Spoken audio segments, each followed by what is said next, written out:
Bell? I've seen people posting about Bell Internet not working, so I don't know if it's everybody or just certain locations. Teresa is on Bell, I believe. There she Oh, is. there she is. It's like Beetlejuice. You say her name enough times, she shows up.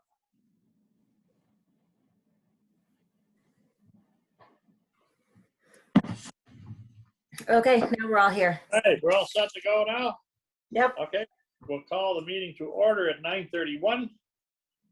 Recommendation that West Elgin Committee of the Whole adopt the agenda as circulated, mover and seconder. Moved by Rowe and seconded by Cameron. All in favor? That is carried. Certainly a reminder to disclose any pecuniary interest. First item on the agenda is we had an arena board meeting yesterday and or the day before, I'm not sure now. They all kind of run together. Lee, do you want to give a report on the arena? Yeah, thanks, Mr. Mayor. Just quickly, just to provide council with an update, the arena board did meet on late on Tuesday afternoon. Once we were able to get figured out how the new restrictions or the new framework was going to affect the user groups, and the arena board, we presented them the bulk, I would say 85% of the groups that were in the arena before Christmas are able to come back. They've had to adjust their schedule somewhat, but they are all eager to get back in on the ice. So the arena board has committed to continuing on, and we're going to try and get another 5 weeks in, which would put the arena ice in until March the 28th. Okay, any questions on that? I know that both Alphonse and Jim, in consultation with their respective organizations, felt that this could all work. So business as COVID usual, I guess is what we can call it. Certainly to Lee and the staff, it was the arena was ready to go back online very quickly. So thanks to Lee and Adam and Emily and the rest of the people there, it was pretty seamless. Seeing no questions for Lee, we'll move on to budget revisions presentation. I guess that's Magna or Jana who's going to put up on the screen some PowerPoint. Do you have anything you want to open with, Magna? No, Jenna's going to put PowerPoint presentation on the screen. Okay. Can everybody see it okay? Yes. Okay, so this is third revised version of 2021 budget. Let's go to the slide 2, Jenna. So at the last meeting, council has asked to provide them with increases, decreases to different property classes. So on this slide in particular, this one is nothing new. This was presented to you at the last council meeting. However, the rate increase based on last meeting, we were able to decrease the increase down to 1.95%. So basically, the increase that the property increase or decrease that the property owners will see on their final tax bill is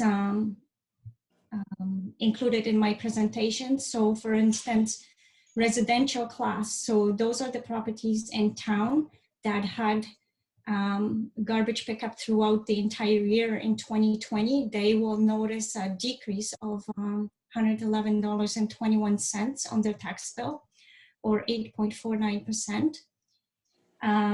Residential property in Rodney, they'll also notice a significant decrease in their taxes of $156.78 because of the garbage rate. Rural residential, they'll notice a smaller decrease of $27.08 or 2.21%. Farmlands,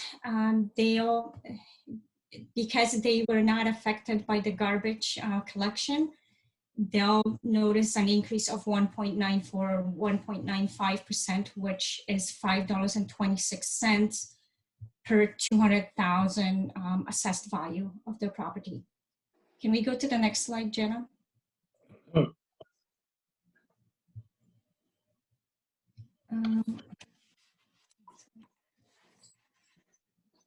So the next slide is commercial, as council was asking how they are going to be affected. So commercial properties that had garbage pickup, they'll notice a decrease on their tax bill of $183.30. Commercial in Rodney, $159.11 decrease.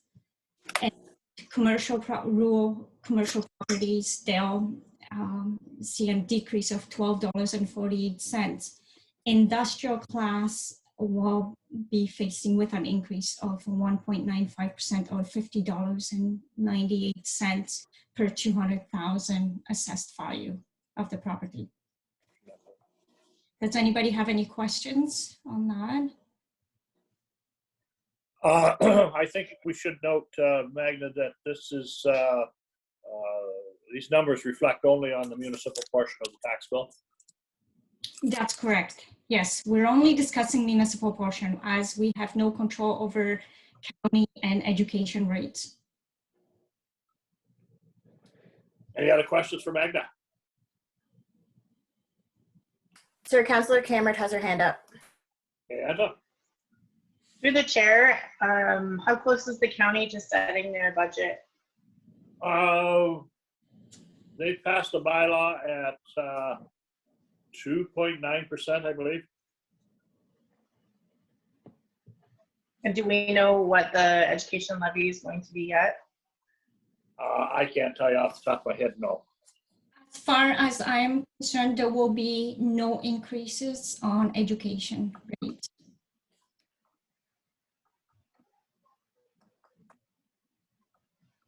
Thank you.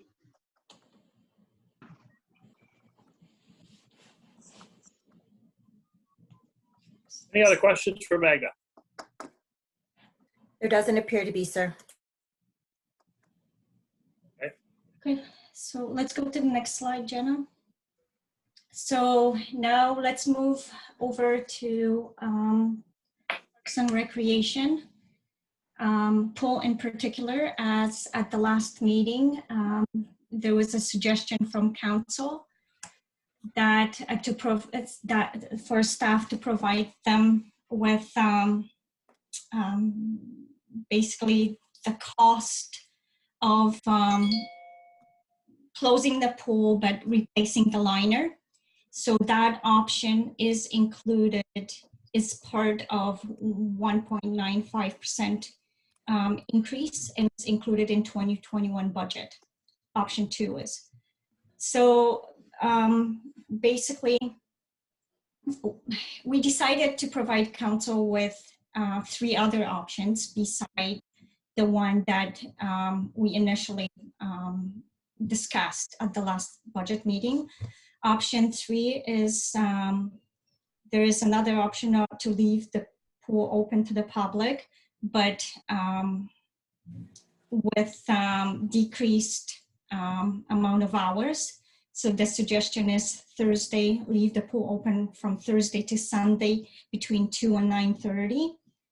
Option 4 is leave the pool open to the public Monday through Sunday, 2 to 9:30. And option 5 is leave the pool open to the public for the entire summer, just like last year, 11 hours a day, 7 days a week. And the next slide. Could I speak? Yes, Richard? I'm going back just a couple of years ago or so when we had the pool made shallower. Well, surely a new liner went in then. Is there no guarantee on the liner? Because that liner is very expensive. And when it was shallowed, I'm pretty sure there'd be a new liner go in. So could we just check that one, please? Anybody have any information on that? I can certainly follow up with that question, but the new liner, when the pool was made more shallow, that's quite a few years back now. That's more than a couple years ago, and I would think that even a liner like that, you're probably only looking at maybe 1 to 2 years worth of warranty on something like that. But we can certainly check into that. The company that provided West Elgin with the quote to repair the liner, the seam in the liner, is the same company that installed the liner originally. So they would know if there was any warranty available on that. Okay, thank you. So based on current presentation, option 2, 3, 4, and 5, as you can see, if council decides to go with option 2, it will cost us $44,000 to operate to replace the liner and open the pool and leave it the way it is without opening it to the public. For additional approximately $20,000 more, council have a choice to go with option 3, and we can open the pool to the public with limited hours. And then again, option 4, additional $10,000 reflects the increased operating hours of the pool. And option 5, of course, 7 days a week and run it as scheduled. So we thought it would be very beneficial for council to know what are the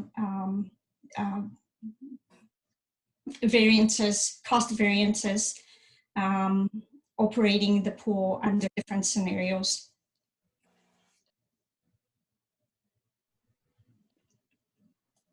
Okay.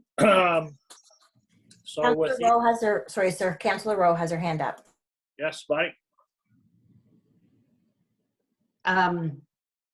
So is it fair to assume that $50,000 is 1% in tax increase? So I'm just trying to understand what these various options would mean on the tax bills. So if council decides to go with option 3, that I already made that calculation. That's 61, that increase of $20,000, which will permit opening the pool. That would mean that the tax increase will be approximately 0.5%. So that's at $20,000. $37,000 is 1%.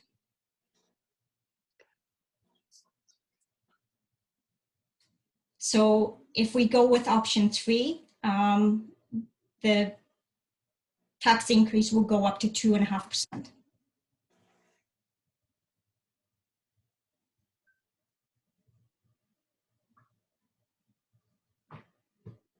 Any discussion on that?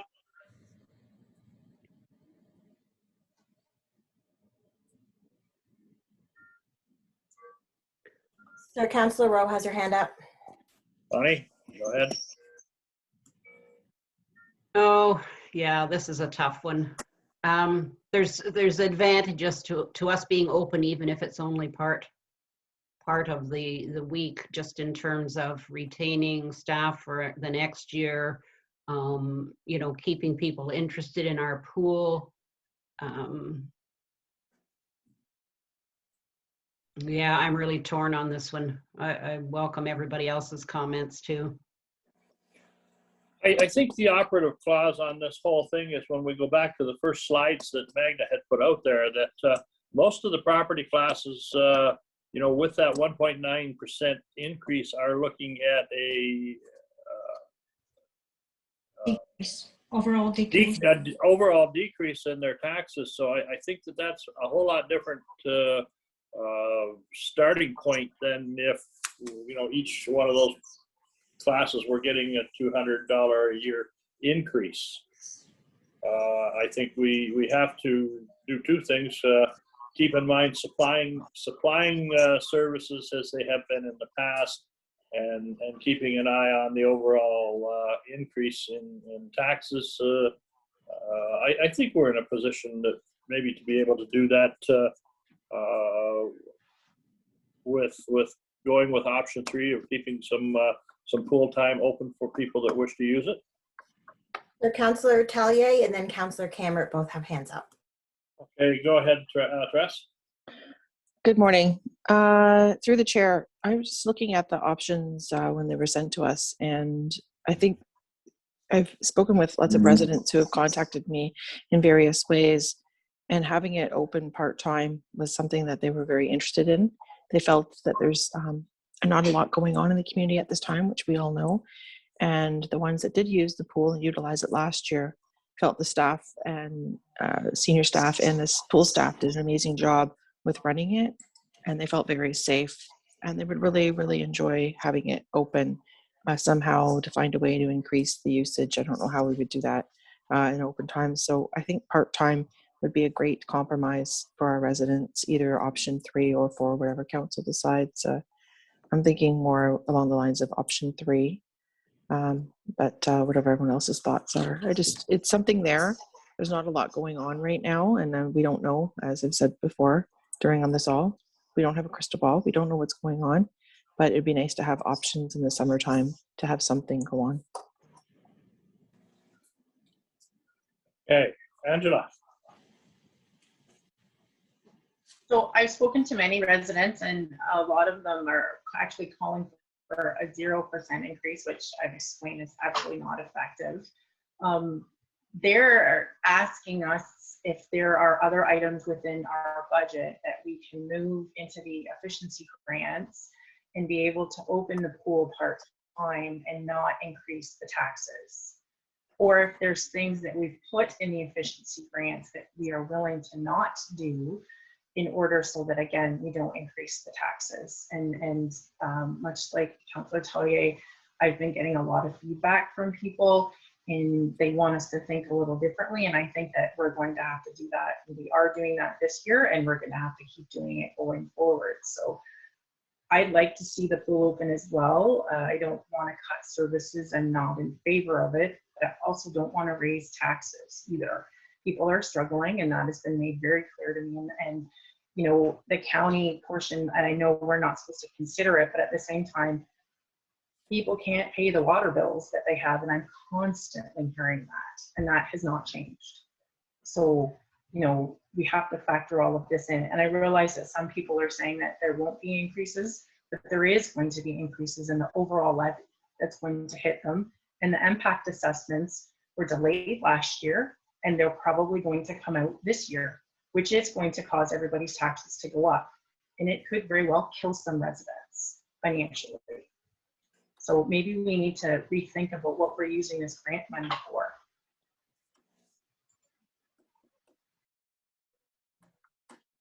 Any other comments? Sir Magda's got her hand up. Yes, Magda? So, Mr. Mayor, yes, I do understand Councillor's Cameron comment. And yes, this year is not the year for an increase in anything. However, council needs to remember that our municipality has been affected by significant increases, and one of them is municipal insurance. So going lower than 2%, I strongly recommend that I'm not doing it. Also, when you receive phone calls from residents, I realize that our residents, all they see on their in our budget presentation is the number 2%, 2.5%. but they need to understand how that number is really affecting them. And that's why I provided council with descriptive information on how each class is going to be affected. So for you, like when you receive phone calls from concerned residents, I think it's important that you take into consideration where they live in our municipality. If they are residents, in-town residents, there will not be, even though they're struggling, but they will not be affected by an increase.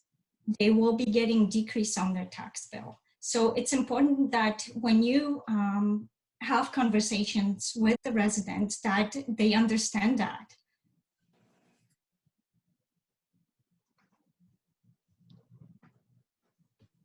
Through the Unfortunately, chair, Yes. Magda, when it comes to the budget, we need to consider all the overall municipality as a whole, not the individual residents. And there is, and many residents that are complaining to me that are struggling, that their assessed value is over the rates that you're using. So they know that their taxes are going to go up.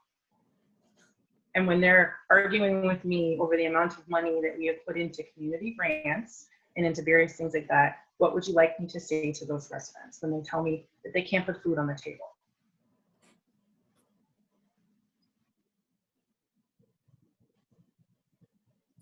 Councillor Rowe has her hand up, sir. yes, bye. So correct me if I'm wrong, but getting back to this particular item of the pool, if we go with option 3, which would open the pool for a part-time use, the municipal portion of our tax levy would, or the, not the levy, but the increases to our citizens would still be less than last year's. That's correct. So to me,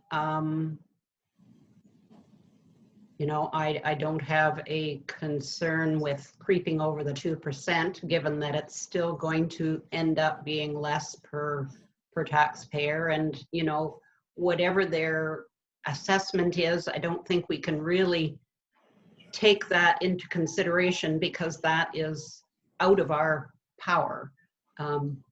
What the valuation of their property is, but just in terms of a property that is valued, you know, as you've outlined, I do feel that a part-time pool opening, as in option 3, is a good compromise to prevent our service from totally disappearing this year, which really, from my perspective, can have some domino effects in following years. So I would support option 3. Yeah. Deputy Mayor Latham has his hand up, sir. Go ahead, Richard. Yeah, I certainly would like to see the pool open in some capacity. And I think it's a must that, you know, let's hope things are going to get better. And it's always been used pretty good. And I think it's a grand thing for West Elgin. The other thing is, you know, if we're looking at these taxes and slight increases, and maybe some people have to pay a bit more and some don't. But, you know, if you don't keep a steady flow going, there comes a time when catch-up time comes. And then it may be not this year, but next year. And all of a sudden it's catch-up time. And then look what people are going to say. I think you should keep it going nice and steady. Hopefully not to hurt anyone, but if you don't, you're going to hurt them in the long run because one day you have to do catch up. Any other comments? Certainly, you know, Richard, you hit the nail right on the head there that, you know, as wonderful as 0% increases are, there have been jurisdictions that have tried that, but unfortunately, 0% is pretty much deficit financing, and that deficit continues year after year. And so the next thing you know, you have a 6 or 7% increase facing you. And so it's just something that does not work in municipal world, because our costs, like a lot of other things, just continually go up every year, and you have to, when you do this year's budget, you sometimes have to be looking at next year's, and if you don't service this year correctly, you're in big trouble when next year comes around, and that just expands as time goes on. So, Councillor Cameron has her hand up, sir. yes, Angela? So I just want to be clear that I understand, so when I go back to my residents, when we pass this, that council currently is not willing to review the efficiencies, uses, or revisit any of our previous decisions that we've made regarding community grants, to look to move current items that are sitting on the levy, to move them into the grant process and adjust our previous strategic plan. I'd just like to know what I can go back to my residents and tell them when we pass the tax budget. Well, I think this is too soon. We're not done with our presentation. There is others that I would like to review with council. The decision hasn't been made, so let's just leave it at the end. The meeting is not over yet, so let's just continue with the presentation. that's a very good idea, Meg. Let's just see what else you have here. Okay. So let's move on to the next slide. And this is the summary of Ontario Invests grant. So as you know, there is another grant available to municipalities. And basically, in order for that grant to apply, and with deadline of March 15th, we have to have the existing funds allocated to specific projects. So in the last 2 weeks, we sat down with the staff and we went through the funds that are still available in the reserves. And here's the allocation of how money will be potentially dispersed. This is just the plan. There is no, nothing is etched in stone. But I would like to bring council's attention as we allocated a significant amount of money for IT improvement. In the last few weeks, we are having issues with our internet, with the server, with the firewall. And I think in the past, we never really invested money and resources into our IT equipment and software. So I think basically I put a placeholder of $85,000 to kind of have an opportunity. So we have an opportunity if there are options outlined through our IT audit review and recommendations. So there are funds available for that. The rest is pretty much the same. There was no other changes. I added additional funds into asset management software, software and training. And the reason for it is, as you know, July 1st deadline is quickly approaching us. And my concern is that with our existing staff, we may not be able to complete the asset management on our, by ourselves.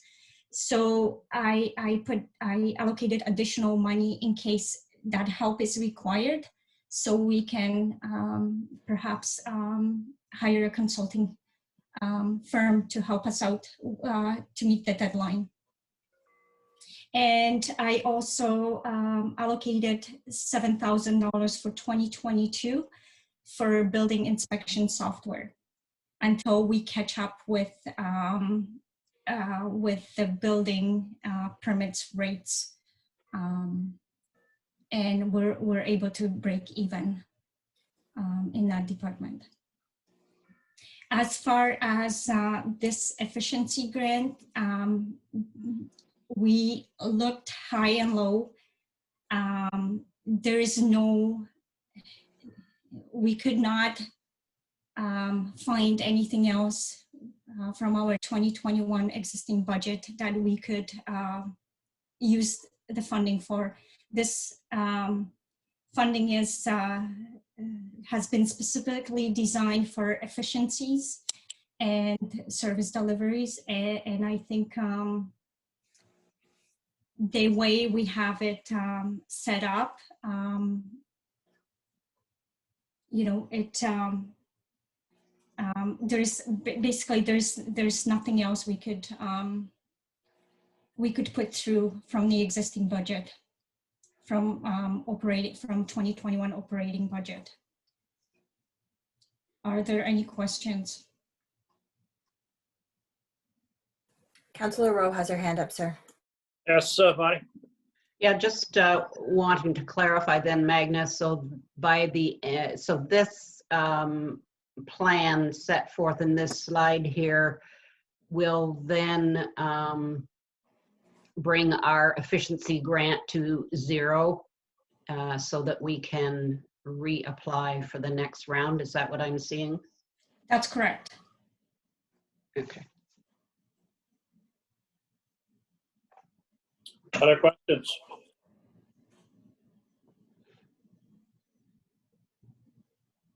Well, I think that that's a very wise move, taking that and putting it into IT improvements. It's been probably some time since that's had a good looking at, and what is it, 2-3 weeks ago, we had a complete meltdown at the office where you couldn't get emails, you couldn't get do any business at all because of IT problems. So certainly this is what the province, I believe, when they put this funding out, was designed to do. So probably the right road to go down. Any other questions on this slide? I see none, sir. Okay.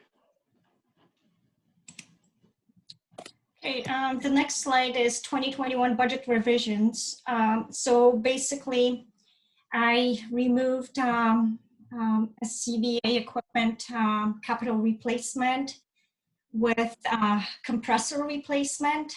So 60,000, that is $100,000 was replaced with 60. And I adjusted transfer to reserve. So at this point, we're only able to transfer $30,000 to fire department reserves.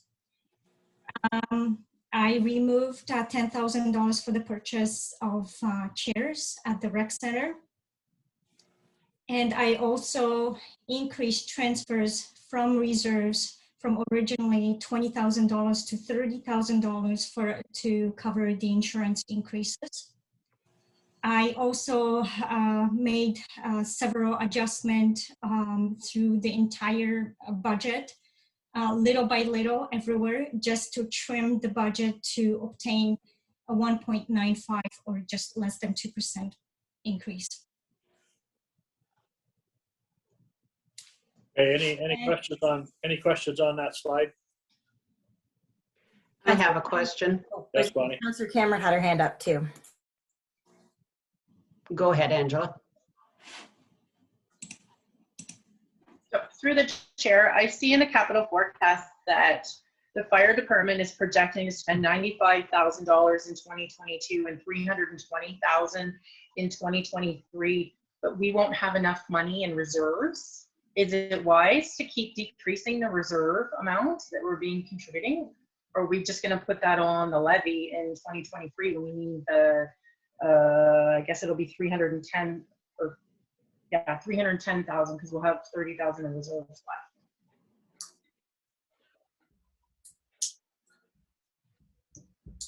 We're leaving the future council in a very sticky situation.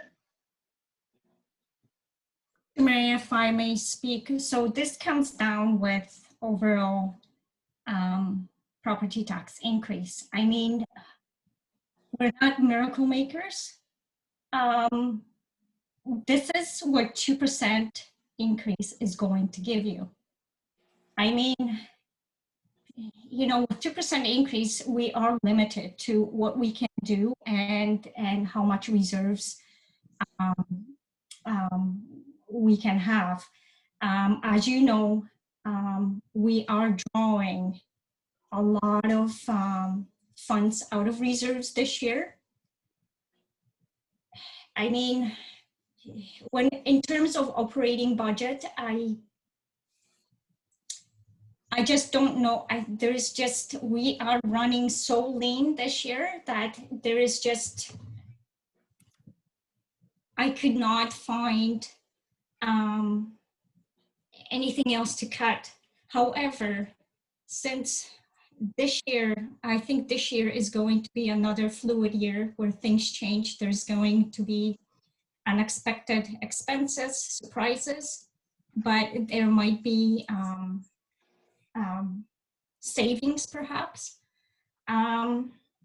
This is just the plan, and I think council needs to be open-minded. So down the road, if an opportunity arises and if there is additional funds, we will be making the further decisions throughout the year. I understand, Meg, that you have done everything you possibly can trying to keep it low and to, you know, support the residents that are struggling. I'm just pointing out the obvious to council so that that can be part of their decision-making process to make sure that, you know, we don't have unnecessary items, as I said before, in the budget, and that we are not overspending, and that we feel confident we haven't overspent. It wasn't directed at you in any way. It was directed to my council to make sure that, you know, they're aware of this, because next year when we have to sit down and make the decision, there'll probably be other expenditures.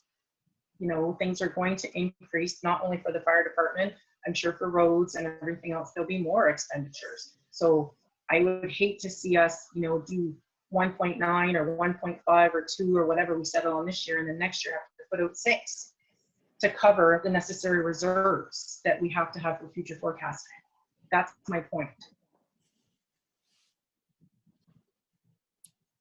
Okay, Bonnie?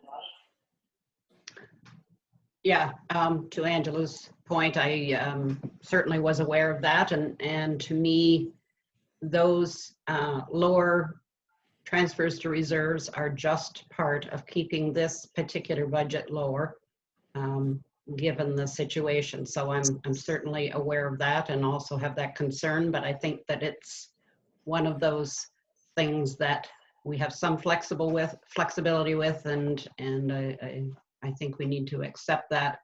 I had a couple of questions. There were a couple of changes when I looked at the operating budget that weren't mentioned here. One was Service Ontario with less revenue than we had initially anticipated. And the other one was increased costs in the planning budget, 12,000 or so for contracted services and benefits. Magda, could you address those? Certainly.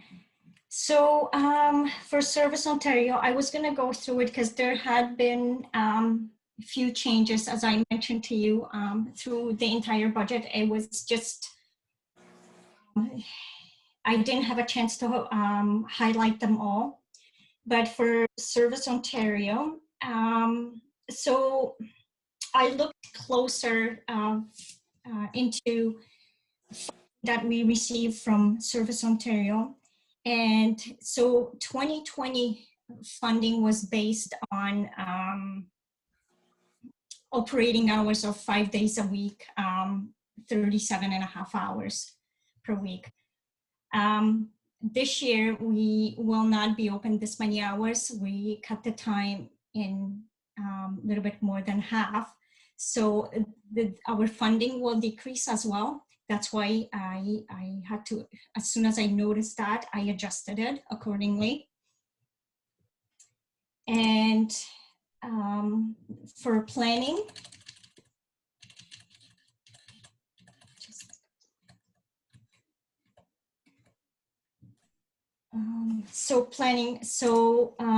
official plan, I increased it to $86,000. And so that's basically, there's going to be some GIS piece that needs to be done in order to complete the official plan. So that's why the number has changed. And as for contracted services, so this is the, this will be the shared services that we will need to enter with the county to cover our maternity leave. So it's an estimated cost of $50,000. So that was just higher through the chair than you had initially anticipated for that contract service? Yes. And this can change. At this point, we don't know what that cost is going to be. It's just a rough estimate. Thank you.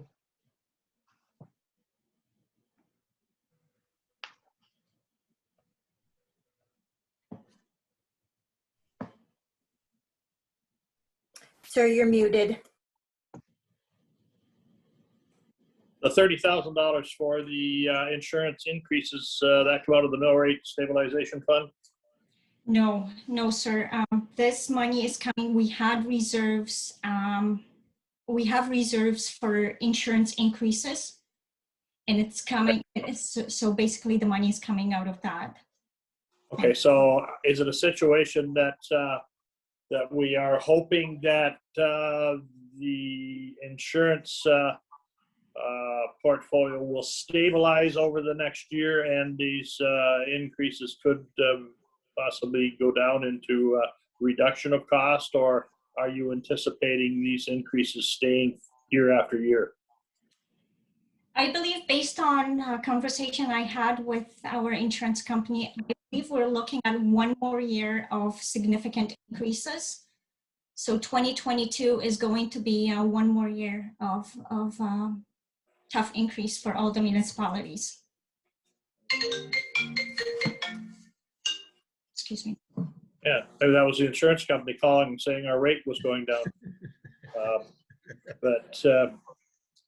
All right, so what is our plan for next year? Is that, do we still have dollars in that fund to offset next year's increases? Yes, there's still money. So we start at the beginning of January 1st, we had $100,000 in that reserve fund. We will be drawing $30,000 in 2021, leaving us with $70,000 in reserves. Okay. All right, that's it for me. Any other questions for Magda on this slide? I see none, sir. Next one up. Okay, the next slide is community grants, and I would like to ask Jenna to go over it. So this is just a recap of everything we approved, or that you approved, and how we got to the 44,500. I just wanted everyone to make sure that this is where we're at. Obviously, some of it, like the Rodney Agricultural Society, that could fluctuate, but the money needs to be in the budget depending on where they're at, whether the events take place or not. Same idea with the Optimist, the Western Optimist. I know they are planning on, they confirmed last night at the rec meeting, they are planning on holding the virtual road race. They are trying to move ahead with the car show. As of right now, there is still discussion. We have not clarified with them what we're doing for the Santa Claus parade. So that money has not been allocated, which was $2,200 in 2018 in this community grants. And then this next one is, you guys had asked for questions on Tiny Tots. Their request of an in-kind, so it's not going to affect this as much, but it's an in-kind use. They want the large recreation center for their early on play group, at least once a week from 9 a.m. to 12 noon for the remainder of the year. And the reality is they have to hold it virtually during the stay-at-home order. Right now that we have gone into red, it can be hosted only outside, so they wouldn't use the room. However, once we are, and hopefully we get there soon, into orange or yellow, this group can meet inside, but they need to be socially distanced, and it can't be during the time that Tiny Tots operates in the recreation center due to staffing. So they would either like Tuesdays or Thursdays. This historically, Tuesdays have been used by the walking group Tuesdays and the shuffleboard group on Thursdays. The shuffleboard group, when they can meet again, has already not been allowed to do Mondays because of the fact that Tiny Tots is in the building then, and no one else can be there with the way the public health rules are. And we had the rec center booked for a possibility of council. I think we're better off staying virtual than going back to that where no one can hear anybody, but it's your choice. And Tiny Tots did state they are prepared to clean the washrooms and the light switches as they normally do. However, I did confirm with staff, there will still be requirements of municipal time and staff to go in and do extra cleaning. It's just the requirements under COVID rules with the health unit. So that's the one outstanding request that you had asked for information on. Okay, any questions on that?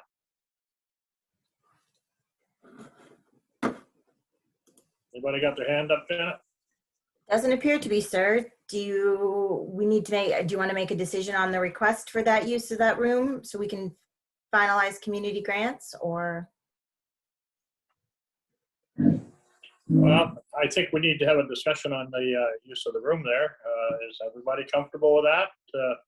I know the walking group and the shuffleboard group, I think we have to make sure that we keep them in mind when we're making this decision.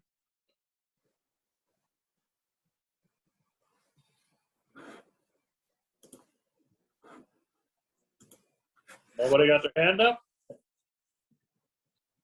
No one has. Councillor Rowe does now, sir. Yes, Buddy? Sorry, I just want to get people's faces back here. Can't talk without seeing who I'm talking to. We do have to be careful that we are allowing as much usage by as many groups as possible. I don't know what the options are in terms of the COVID restrictions, but I'm assuming, Jana, that in orange or yellow, both of those other groups could be using the interior of the recreation center. That is our understanding, yes. Mm-hmm. So, you know, are there any options for these other groups to be meeting in the afternoon? I guess that would be the question. I don't know whether we've asked or not. It could be asked of them. We have not had large discussions with them. We just heard from Tiny Tots when they're looking to do it. I'm not sure, Lee, if you are there.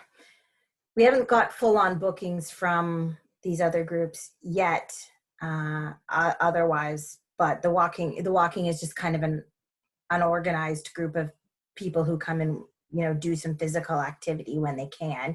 They would probably have to be masked, however, because it's not a heavy, all of these groups would probably have to be masked to be indoors at this point. They're not heavy, I guess, heavy activities. So they probably would need to be masked to be able to do it. Whether they want to come back or not. I mean, the shuffleboarders were interested prior to Christmas coming back. And then when the stay-at-home order came out and stuff, we haven't heard from them, but we can contact them if you want to see what their interests are. They were at that point very interested in coming back, but they didn't have a day because we were in there Thursdays and Mondays Tiny Tots were in there, therefore no one else could be. And I think they're restricted to 10 people anyway, are they not? Yes.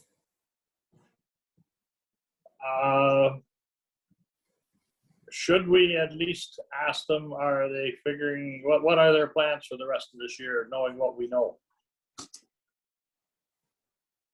Do you have a contact for that group?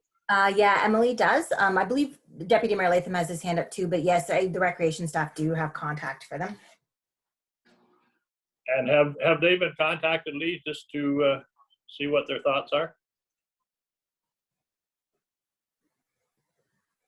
No, no, not at this point. We have not contacted them yet with the closure being since Christmas. We haven't spoken to them since before Christmas. They were not very receptive to altering their dates. Nobody ever goes. That's the best way to put it. And Deputy Mayor Latham has his hand up. Yes, go ahead. Yep. I was just wondering, I'd like to see these different groups come in, in and use our facilities. Is there any revenue off those groups? The shuffleboarders and carpet bowlers, yes. I believe they pay $50 a month. Okay. Thank you. I mean, we have to bear in mind that we can't keep giving things away. You know, we're talking about people can't afford this and can't afford that, and we keep reducing our prices to nothing. So we've got to look after the people that pay also.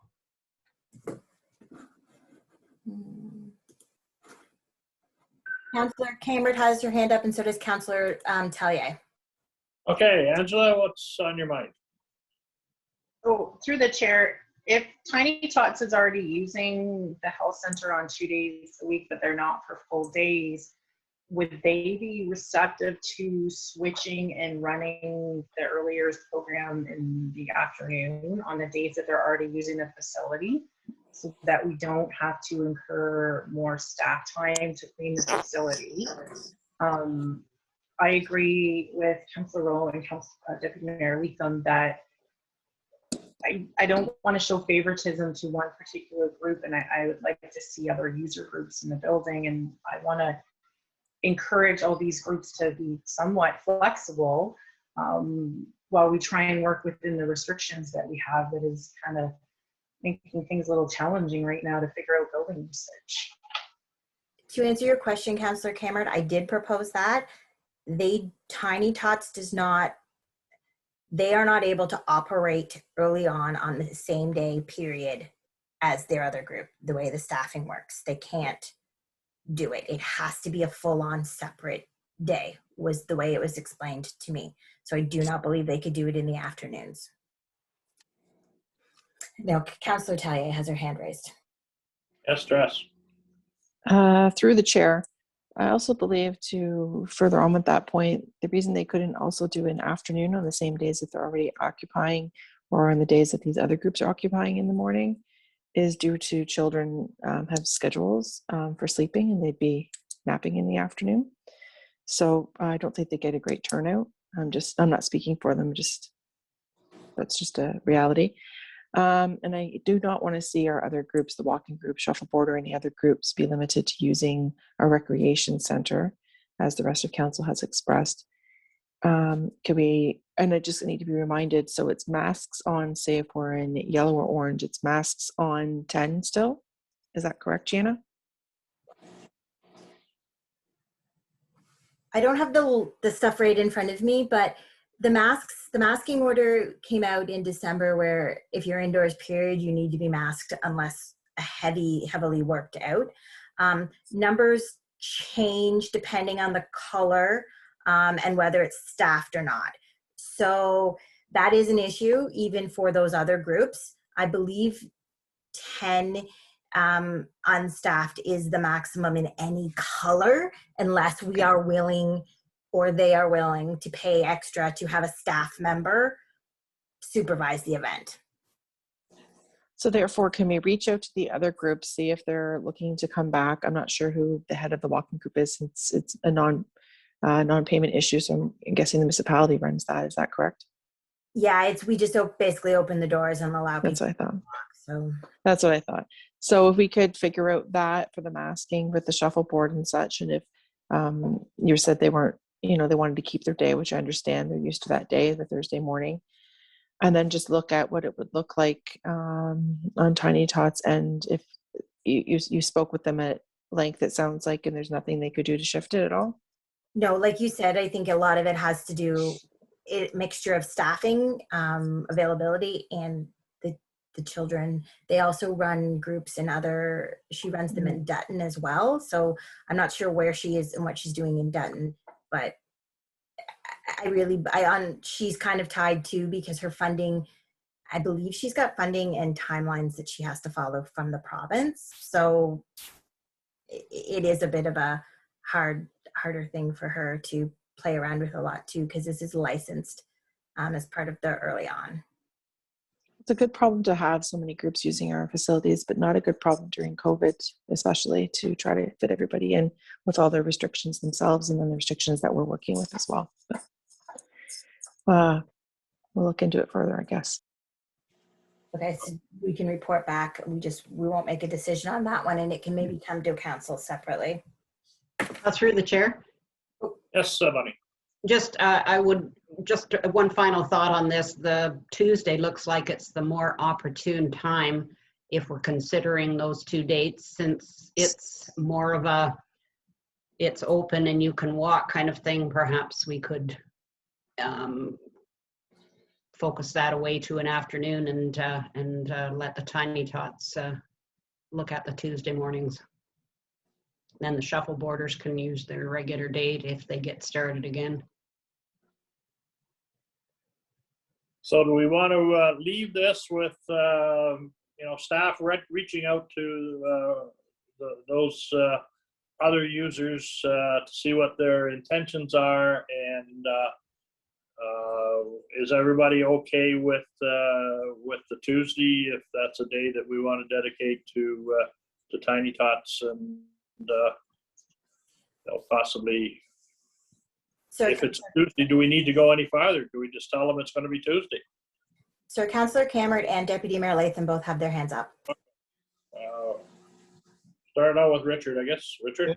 I just wanted to bring your attention that Lee has had his hand up for quite a long time. So maybe Lee, would you go on? Yeah, I just was through the chair. I think it would be helpful for us as we work through this and try and organize time for everybody. Does council, Jana made mention earlier on about having the rec center, set aside for council meetings. Is that something that we have to be mindful of? Is that something council wishes that they want to have that Thursday, those Thursdays of council set aside, or are those going to be available if we continue to meet virtually? What's your pleasure, council? You want to continue on roll? Councillor Tellier has her hand raised, sir. Okay. And Councillor Rowe. I think that Angela was in there too, was she not? Yes. Yeah. Yes. Yeah, I think Angela's first up. We're all trying to talk at the same time through the chair. So I have a question, Lee, about the budget implications if we continuously keep giving away free facility usage for the rec center. And to answer the question about if council wants to go back to the rec center, if it supports more facility usage and allows residents to regain rec programming, I'm happy with remaining virtual while we sort out an alternative solution. Okay. Again, I'm at the mercy of someone else that's got the full screen. Councillor Tellier, I can stop sharing this because, well, I think we're done anyway. Okay. Through the chair. Yeah, just to continue to go virtual would be a great option for our residents to go ahead and they'd be able to use the rec center. And we'd have maybe a little more options and flexibility that way. And then Councillor Rowe had her hand up as well. Yeah, just to support that, I'm in agreement with continuing virtual so we can use the room otherwise. Not the greatest facility in the first place, but okay. Well, I guess that's your answer there, Lee, is that council's comfortable with continuing on virtually. Thank you. And so where do we leave it now with Tiny Tots? Do we do a survey, or do we just say you can have it on Tuesday morning? do you want me to us to contact, do you want staff to contact the shuffleboarders and see if they want to return, letting them know that the Thursdays are available now, and then offer Tiny Tots Tuesdays as the option? Sound reasonable? Okay. Sounds like a plan.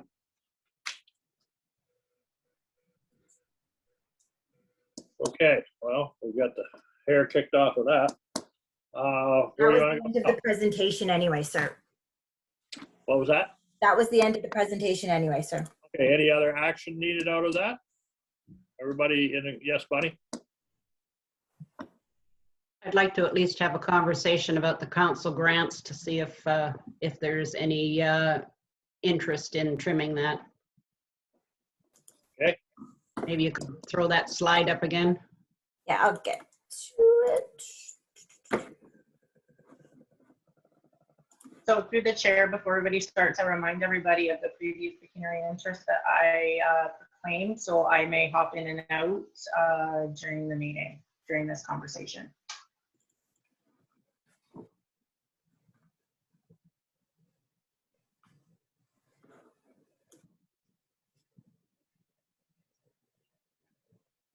Sorry, I do want to explain also, I did speak to Alderborough Public School.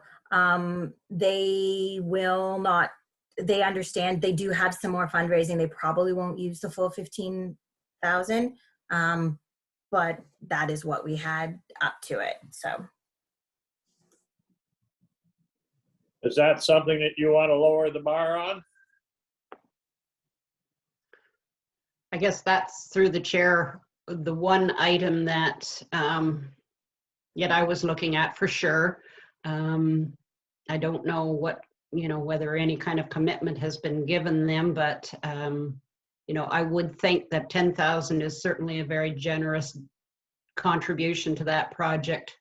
And given their alternative sources that they probably will be able to carry through with this project with that sort of level. I think that, I know we're picking at smaller amounts, but still when you look at the difference that 10,000 can make to either opening a pool part-time and not opening a pool part-time, I think that we do need to pick away at some of the smaller items. So I guess I would support reducing that grant to 10,000 to the public school. Okay, any other comments on that?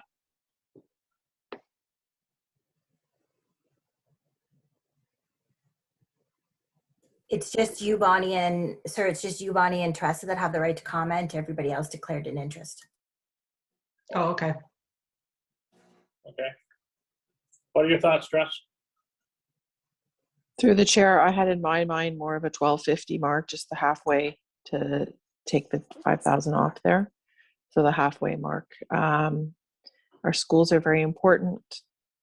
I think that the community obviously will use the sign. We have the ability to use the sign ourselves. Yes, we have it in our budget to look at 2 electronic signs within our own community with the grant. But I still think it's important to try to support that as much as possible. I also want to remind everybody, there's still $2,200 outstanding that is not added into that, what you want to do with the West Lorne Optimist Santa Claus Parade.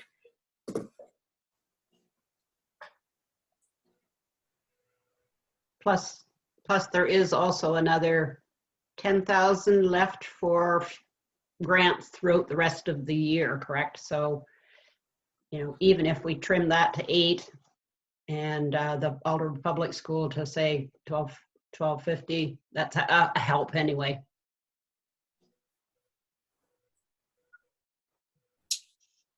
How's that good with you, Tress?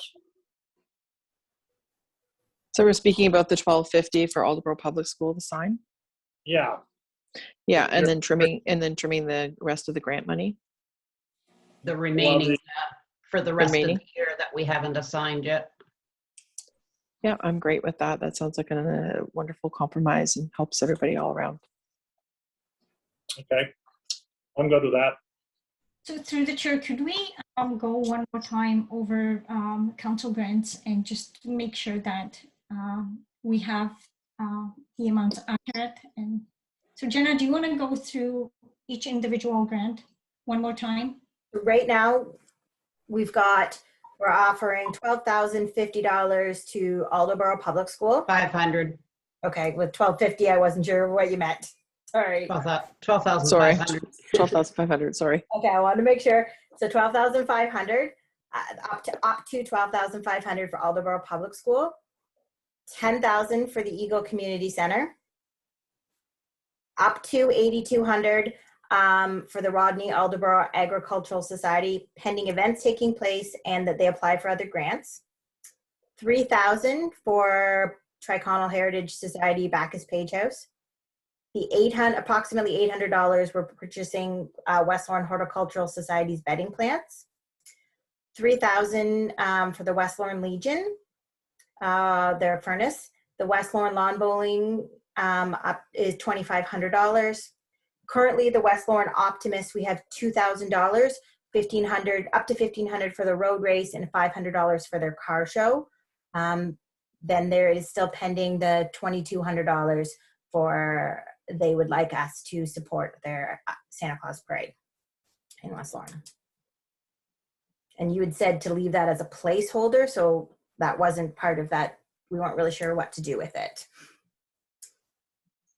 Well, I think that there's the unallocated money that's in that community grants.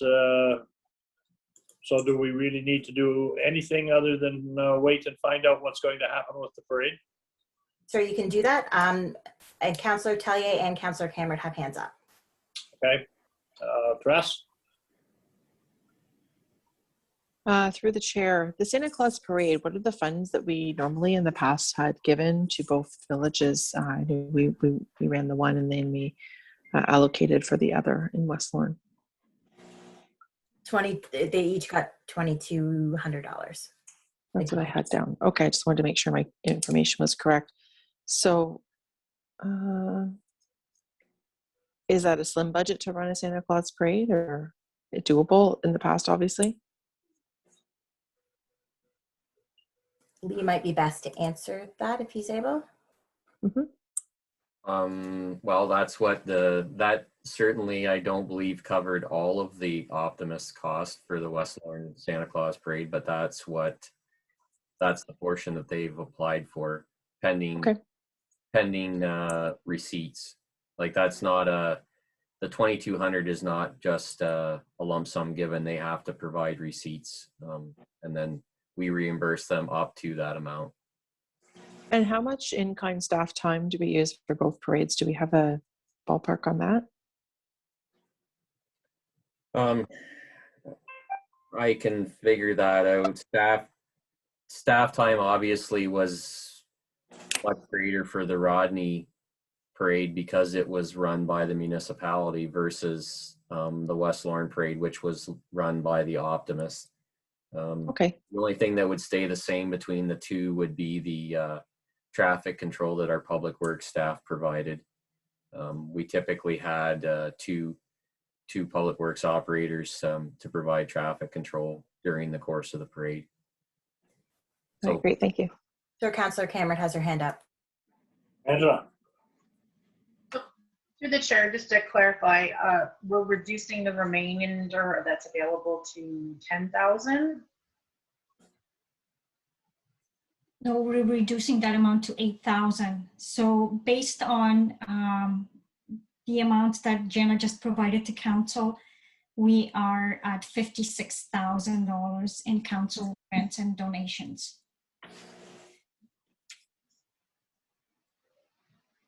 And the remainder would be then 8,000. That includes $8,000 for other requests throughout the year.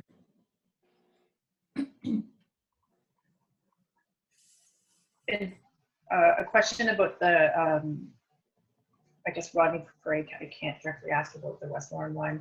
Do we pay for bands or different people to participate in that, rentals of floats or anything like that when we run our parade every single year. And do we know if those costs will be going up? Well, in the past, for Rodney Parade, I think we would cover the cost of Shiners. Shiner's contribution, and basically we would make donation of I believe it was between $500 and $600 for them to attend the parade. The other cost for Rodney Parade, I think there was cost associated with running the parade and purchasing supplies for the parade. But most of the floats for Rodney parades, are free. There was no charge. Rodney parade consists of a lot of volunteers. So Shriners were the only one. As far as I remember, Shriners were the only one that we issued a check to. The Rodney Santa Claus Parade used to show up under the administration section in the budget, and in 2018 there was $4,039 spent on the Rodney Parade, and in 2019 there was $4,700 spent on the Rodney Parade. So in 2020 there was a $5,000 budget for the Rodney Parade, which was not utilized, obviously, due to COVID.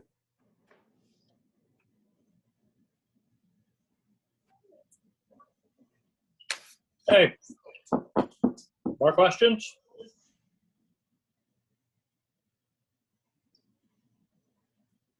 Are you satisfied with that now, Bonnie? So the only thing under council grants and donations that was not mentioned was stock photos for the website in the amount of $3,000. And yeah, and that's about it. So. Oh, sorry, Mike. I thought those got moved to that grant. I'm sorry. No, we left it there. Okay, so they still are there then, is that what you're saying? Yes.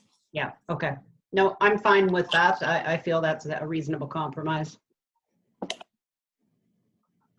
Okay. Anybody else? Are we done with the budget revisions? Sir, I will clarify one thing there. I said that there was $5,000 in the budget for 2020 for the Rodney Santa Claus Parade. We did use those funds for Festival of Lights. So they were not used for the Santa Claus Parade, obviously, but we did use that $5,000 for Festival of Lights.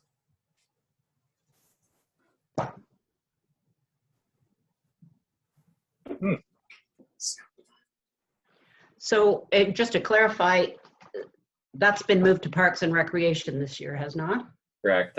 Yes, that Christmas parade, the one that's run in Rodney by the municipality, shows up under the programming section of the Parks and Recreation budget. Yeah, thanks.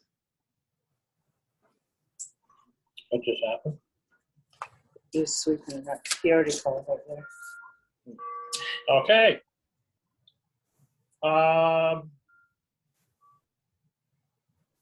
So we're going to move on to more discussions on the 2020 budget. Anybody else have anything else that they wish to add? Or do you have enough magnet to go back and put something together for our meeting next Thursday? So number one question to council is council satisfied with the current budget? So with the changes that we have made today, we're looking at 2.4% increase. Is council satisfied with that. Press? Through the chair, of course, no one wants an increase, so not satisfied with that. But what we need to do is what we need to do. It's a hard road. I'm sure if we looked back at 2007, 2008, 2009, the same tough decisions all along have been made for every council, but those years are probably the same lean years with things cut or not as much put into reserves. And I just think it's what we have to do. Can you give us a layout of what that might look like at some point for our taxpayers for increases or decreases? Certainly. Just add to the calculations you already gave us, maybe. Okay. I appreciate that. Thank you. Other comments?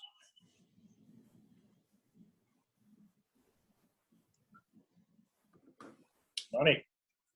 Yeah, I'm satisfied with the decisions that we've made today. I think that we are still offering a municipal portion of the tax bill that is going to be either very slightly higher or still less than what they paid last year. So I'm comfortable with what we've decided today. Richard? Difficult times. I'm satisfied with what we've come up with. I think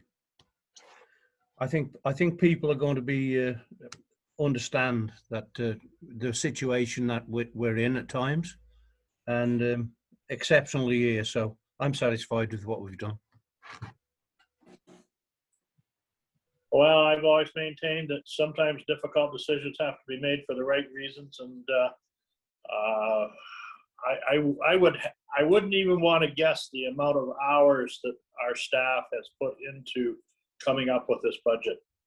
And I know every one of those hours they have kept at the forefront of their mind what's the best they can do for the residents of West Elgin. So Magda, I don't know how you would ever keep track of the hours that you and Lee and the other department heads put into this, trying to come up with something that's workable, because it's a massive job trying to ensure that everything is looked after and there's enough money to be able to provide the services that we need to provide, and again, some of the extra things that make a community, and do that all within something that's affordable. So certainly, if I had my hat on, I'd take it off to all our staff people for working so hard on this budget. So I guess that's just to clarify before we leave. So we're going to be, I have the ad in the newspaper. I can pull it once we made the decision that we will be passing the budget on the 25th. That's everybody. Yep. And again, I think Magna will probably give it one more dust over to see if that's the very best that we can do. And if it is, that's fine. It sounds like there's a consensus that we're going to move ahead with it on Thursday. Okay. I just want to make sure that there is a disclaimer that if you make changes or decide not to pass it that day, we don't have to put another notice out, but I did have to get notice out, so. Yep, do what you have to do. Okay, anything else? I do have a note here that we need to put some extra money in the budget. Norma just got back from West Lorne, and you probably know about this now. The snowplow hit Joey Machado's window in the front of their building. Well, we've been looking into that since the other night. I believe that they felt that maybe a stone from the snow blower that was doing sidewalks caused that, but we are aware of that. We're looking at it. Well, it was just a note that Norma thought she would pass to me right now that we were doing budget, because I guess the window is broken. So that's good. We all know about it now. There's a nice hole in the glass. I was very surprised with the interest that was in our announcement for the sewage treatment plant the other day. Certainly it I guess went very, very well. And it's wonderful that we can get moving on with that finally. Other than that, I guess our next item is an adjournment. Anybody else have anything else that they want to add? Seeing none, I do have a recommendation that West Ogden Committee of the Whole hereby adjourn Just wait before I forget. I just wanted to give everyone a heads up. I have heard back from the school board trustees. They will be attending our meeting on March 25th. So our next council meeting on February 25th, we will have Minister Yurick attending for a roundtable discussion. And then the last one in March will be the school board. I think Minister Yurick is already prepared for our next project, so we'll have that chat at our next meeting. So that being said, nothing else. Recommendation that the West Ogden Committee of the Whole hereby adjourn at 10:51 to meet again at 9:30 on February 25th, 2021 as council or at the call of the chair. Over and seconder. Moved by Leatham, seconded by Rowe. Any more discussion? All in favor? That is carried. Thanks a lot, everybody. Thank you.